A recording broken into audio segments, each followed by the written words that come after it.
Pivoting point number 2 was after we got married. I had been with Sherian for almost 11 years before we got married. And when we did, we had to elope because I couldn't afford to have a wedding. The ring that we used was the ring that I gave her in the first couple of months that we were together. Not an expensive ring, a gold ring with her birthstone on it. That's it. When we got married, she always carried the marriage certificate with her wherever she went. That is how important that was to her. Our bed was a table. Her dad built a table for us. It's supposed to be a bed, but because it was tall, it's funny to see a short person climb up on a tall bed. We were resting one afternoon and I got up and I felt like something was wrong. I got up and I looked over at her and realized that she was crying. She had her eyes closed, so she was pretending to be asleep, but she was crying.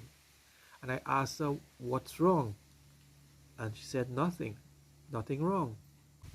I said, "Did I do something, Sherian?" And she said, "No, it has nothing to do with me." Well, boy, I got a little upset there, because if it's nothing to do with me, it had to be something else, right? Somebody else get vexed. But she said, "No, nobody did her anything." So after a couple of seconds, I thought and I said, "Look, Sherian, if I did something wrong, you should tell me, because then I might do it again, because I don't know."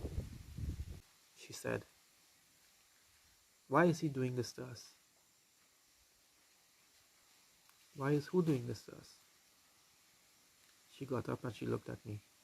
"Why is God doing this to us?" That gives you an idea of how challenging our life was. It was that bad. What happened after that was that I changed.